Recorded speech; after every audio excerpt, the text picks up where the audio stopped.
All right, today's video is our latest episode of the Executive Search Sit Down, and for this series, we invite fellow peers who are navigating the recruiting and executive search landscape. We get to find out about their backgrounds and unpack their tools and strategies for recruiting top talent and how they deliver value for their customers in their specific industries. We also discuss trends and provide advice that they like to pass along to other fellow recruiters. So on today's episode, we sit down with Michael Nenni, who discusses how he got started in recruiting, and Mike talks about the message that he'd like to deliver to executives in the building efficiency or energy services industry. You'll want to stick around for that answer. Super important message there. So let's get into today's video.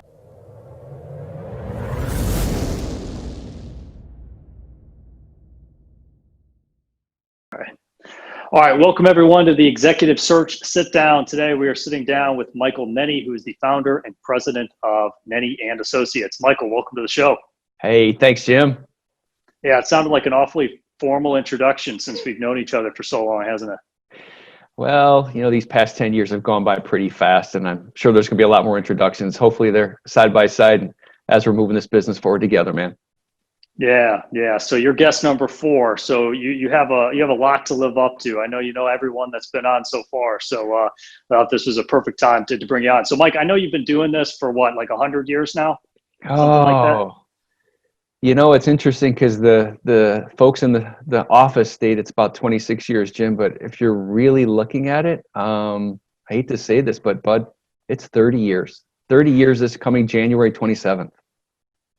So a lot of the people that are watching this, that are listening to this, probably know who you are, at least in our industry, are going to recognize the name. But for the people out there who don't know Michael Nenni, can you tell us a little bit about your background? Yeah, sure. I've been in the executive search world for about the last 30 years. Started out working for a management recruiters franchise of all places. So got introduced to a wonderful man by the name of Gary Paul Beer that kind of started me out in this business. And I've had the opportunity to grow with a partner during a 10-year stint, and then for the last 20 or so years, just on my own here through Nenni and Associates with folks like yourself. Okay. And within Nenni and Associates, can you tell us a little bit about some of the how you got started as far as the industry, right? And some of the industries or some of the specific types of companies that you work with here today? Sure. Basically got started out working on the HVAC service side of the business, working on projects. If folks can remember back, working alongside an organization called the York Organization and filling service sales positions back 30 years ago when they were hot and heavy. The owner of the organization, Gary, had a very strong relationship with, I believe, the CEO at the time. And so we're doing a lot of work with that organization many, many moons ago.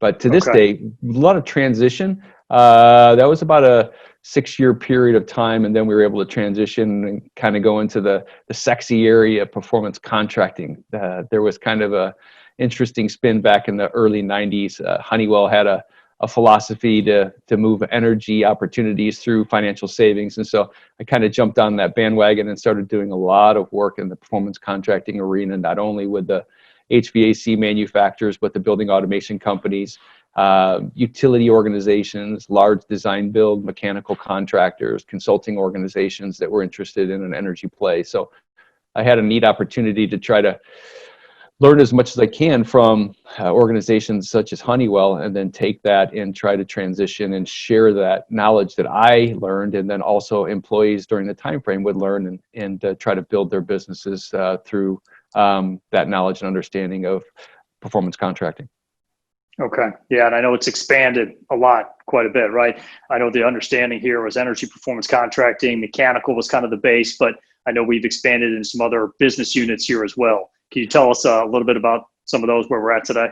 Yeah, absolutely. So within Nenni, we've got basically 4 platforms. We have a lighting division, we have an energy division, we have an HVAC service division, we have a consulting arm, and more of maybe a controls identity there. And so we have 4 business units that direct those through about 20 individuals within our organization.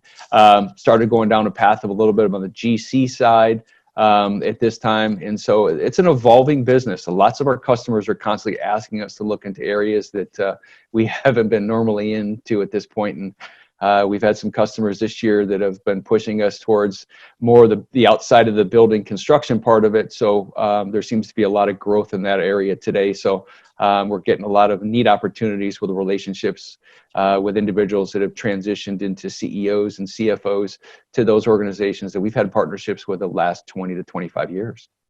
Yeah. And you mentioned CEOs and CFOs, whether it's the relationships that we've built over the decades or the people that we've actually placed there in some of their roles. Let's say they're tuning into this, they're watching this, they're listening to this. What message would you want to deliver to them today? Unfortunately, leadership is challenged right now with everything that's going on. And I don't even want to use COVID as an example. I believe a good leadership is going to be able to lead through these challenging times. There is a lack of leadership right now, and there's a lot of questions that are going on within entities, and I believe that's because there's not a cultural strength or a cultural identity within the organization that's being led from the top down. But I wouldn't have those leaders being fearful today. I believe that the smart ones are transitioning well. They're looking at their financials, but the key ingredient is the people that are within their organization, and those organizations that are really, those leaders that are really looking at the key ingredients for successful movement forward within their business, definitely I hopeful are looking at the people first and the financial second. But if you're and owned by a financial institution, it's a lot more difficult to make those decisions with trying to make sure that the people are taken care of first. Yeah. And for anyone who's watching this or listening to this at a later date, today is July the 6th. We're still in the middle of this COVID-19 mess, right? I think the light's at the end of the tunnel, there's no doubt, but I think it's gone on way longer than any of us anticipated. So yeah, I think that's a key message for the leaders that are out there, that to continue to invest in your people, I think is critical. So Mike, I appreciate you sharing that. So last thing, we mentioned CEOs and CFOs, people that are running businesses, but let's go to the other end of the spectrum. What advice would you give to somebody right now who's in recruiting, who might be struggling or new in their career? Sure. We're going to joke about this, Jim, and I know we've joked about this before in the past, but you just have them go visit my dad. He'll tell them to get back to work. Just sit there and grind it out. But in reality, you've got to have a plan. You got to have a weekly plan and work the weekly plan. Make sure that you're accountable to what you need to get accomplished that week. Make sure that you're working with the right hiring authorities at this point, making sure that they're true partners with you. Unfortunately, a lot of our world lives in a transactional application in the recruiting world. And when you're going through challenges like we are right now, transactional recruiters are really, really going to be hit the hardest. So those that have the ability to have that relationship component and working with their customers, you're gonna win. And again, going back to, I look at things and take them in a weekly chunk and make sure that I've got at least a monthly goal, and then stretch that out to about 3 months out, and make sure that you're trying to reach a destiny, an end goal that you want to have for yourself. But don't look too far out, because people get way ahead of themselves, and everybody always states you got to have this 3 or 5 year plan. Unfortunately, right now, make sure that you've got about a 90-day plan to a 120-day plan, and then look at out 6 months later after that. Yeah, I think you touched on something important there as far as fortifying and building your relationships, because that's what's going to carry you through, especially during a tough time. And I think that's something that is timeless, right? Whether the economy's up or down, the relationships always need to be there. So I think that's great advice and a great way to wrap up the latest episode here of the Executive Search Sit Down. So Mike, thanks for coming on. Thanks for the time. Jim, thanks, bud. Talk to you soon. So that's it for today's episode. We hope you're getting value out of this content. And if you are, be sure to subscribe to our channel and share with a friend or a colleague. And if you have ideas for future video topics, or if you have questions and comments on this video, please drop those in the comments below. I really would love to hear from you. So until next time, I'm Jim Schaefer, and we'll catch you on the next episode.